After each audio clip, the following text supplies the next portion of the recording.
नमस्कार, मी पंजाब डक। आज आहे 17 मे 2026।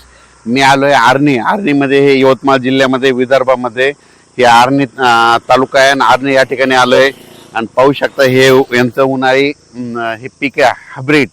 तर हे हायब्रिडचं उन्हाळी पीक असल्यामुळं आणि यवतमाळ जिल्ह्यामध्ये विदर्भात आहे, म्हणून खास करून विदर्भातल्या शेतकऱ्याला सांगणार आहे की तुमच्या इकडे मान्सून पूर्व पाऊस कधी येणार आणि मोसमी पाऊस कधी येणार। तर आज आहे 17 मे 2026। तर सर्वप्रथम विदर्भातल्या सर्व शेतकऱ्याला सांगू इच्छितो की अचानक पाऊस कंप्लीट 21 दिवस राहिलेला आहे। तुम्ही काय करा, शेतीचे कामे करून घ्या, कारण की 21 दिवस पाऊस राहिला आहे। तर तुम्हाला एक सांगू इच्छितो, मान्सून पूर्व पाऊस तुमच्या इकडं म्हणजे तुमच्या विदर्भाकडे, पूर्व विदर्भ आणि पश्चिम विदर्भाकडे, मी आता सध्या आहे आर्णीमध्ये, आर्णी यवतमाळ जिल्ह्यामध्ये आर्णी तालुका आहे। तर तुमच्या इकडं तुम्हाला सांगू इच्छितो 27, 28, 29, 30, 31च्या दरम्यान मान्सून पूर्व पाऊस येणार आहे, म्हणून हा अंदाज विदर्भातल्या शेतकऱ्यांनी लक्षात घ्यायचा। विदर्भातल्या सर्व शेतकऱ्याला सांगू इच्छितो की तुम्ही शेतीची कामे करून घ्या। आज विशेष म्हणजे आज 17 तारखेला 17 मेला अंदमान बेटाव मान्सून आलेला आहे। म्हणजे अंदमान बेटावर 17 मेला मान्सून आला, तिथून कंप्लीट 10 दिवस केरळला यायला लागतात। मग 10 दिवस म्हणजे 26 तारखेला तो केरळ येईल आणि त्याच्यानंतर 5 ते 7 मध्ये 7 जून पर्यंत म्हणजे महाराष्ट्रात पाऊस दाखल होऊ शकतो। म्हणून हा अंदाज विदर्भातल्या शेतकऱ्यांनी लक्षात घ्यायचा आणि आपण आपल्या शेतीची कामे करून घ्यायची। कारण की विदर्भात असल्यामुळे तुम्हाला सांगतो, पूर्व विदर्भ आणि पश्चिम विदर्भामधले सर्व शेतकऱ्याला सांगू इच्छितो की तुमच्याकडं मात्र एक मान्सून पूर्व एक अवकाळी पाऊस येणार आहे आणि ते पाऊस मात्र 27 मे 27, 28, 29, 30, 31च्या दरम्यान तो मान्सून पूर्व अवकाळी पाऊस येणार आहे। भाग बदलत पडणार आहे, विखुरलेला स्वरूपाचा पडणार आहे, म्हणून खास करून हा विदर्भातल्या शेतकऱ्यांनी अंदाज लक्षायचा। त्याच्यानंतर विदर्भाच्या बाजूला मराठवाडा आहे। तर मराठवाड्यामध्ये मान्सून पूर्व पाऊस कधी येणार, म्हणजे मराठवाड्यात देखील 27, 28 मेच्या नंतरच मराठवाड्यात देखील एक मान्सून पूर्व अवकाळी पाऊस येणार आहे, म्हणून हा मराठवाड्यातल्या शेतकऱ्यांनी अंदाज लक्षायचा।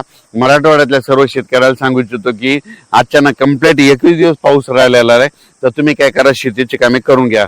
त्याच्यानंतर तुम्हाला सांगू इच्छितो उत्तर महाराष्ट्रातल्या देखील शेतकऱ्याला सांगू इच्छितो की तुम्ही काय करा, अचानक पाऊस कंप्लीट 21 दिवस राहिलेला आहे।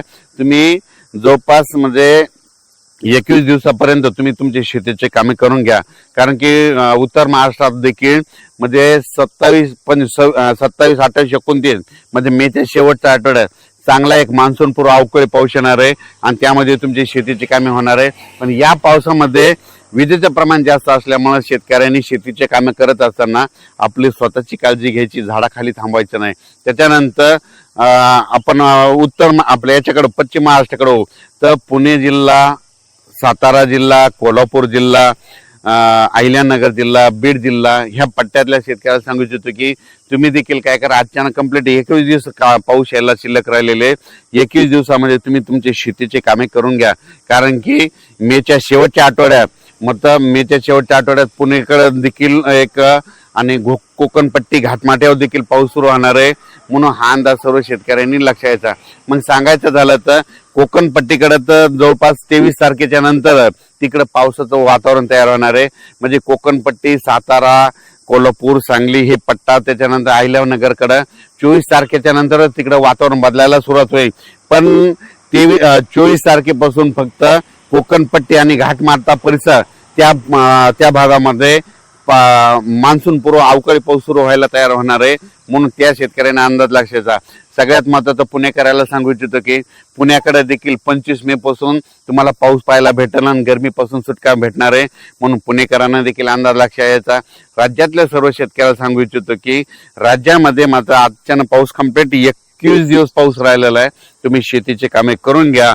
आणि आता मी योगायोगानं विदर्भामध्ये असल्यामुळं विदर्भामध्ये आर्णी तालुक्यामध्ये खास करून विदर्भातल्या शेतात म्हणजे इकडे आल्याच्या नंतर सर्व शेतकऱ्याला सांगू इच्छितो की तुम्ही काय करा, शेतीची कामे करून घ्या। कारण की आज मान्सून म्हणजे अंदमान बेटावर दस्तक दिली, तिथून कंप्लीट 10 दिवसाला पाऊस काय होतो की तो केरळला येणार आहे आणि केरळ आल्याच्या नंतर तिथून 5 ते 7 दिवसामध्ये महाराष्ट्रात येतो, दाखल होतो। त्याच्यामुळे हा अंदाज सर्व शेतकऱ्यांनी लक्षात घ्यायचा आणि आपण आपल्या शेतीची कामे करून घ्यायची। आणि आता या ठिकाणी आल्याच्या नंतर बऱ्याच ठिकाणी पाहिल्याच्या नंतर खूप ठिकाणी शेतीची कामे तशीच राहिलेली आहे, म्हणून सर्वप्रथम तुम्ही शेतीची कामं आटपा।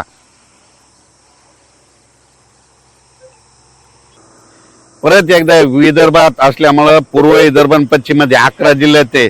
वर्धा, नागपूर, भंडारा, गोंदिया, चंद्रपूर, यवतमाळ, वाशिम, हिंगोली, अकोला, अमरावती, बुलढाणा त्या शेतकऱ्याला सांगितलं अचानक कम्प्लीट 21 दिवस पाऊस शिल्लक राहिलेला आहे. 21 दिवसामध्ये तुम्ही तुमच्या शेतीचे कामे करून घ्या. त्याच्यानंतर मेच्या शेवटच्या आठवड्यात मध्ये 27-28 मेच्या नंतर एक मान्सून पूर्व अवकाळी पाऊस येणार आहे. त्यामध्ये तुमच्या शेतीचे मशागत तयार होतील आणि 6-7 जून मध्ये मान्सून येण्यासाठी पोषक वातावरण तयार झालेलं आहे. म्हणून आपण आपल्या शेतीची कामे करून घ्यावी. अचानक वातावरण बदल झाला तर लगेच एक मेसेज दिला जाईल. धन्यवाद.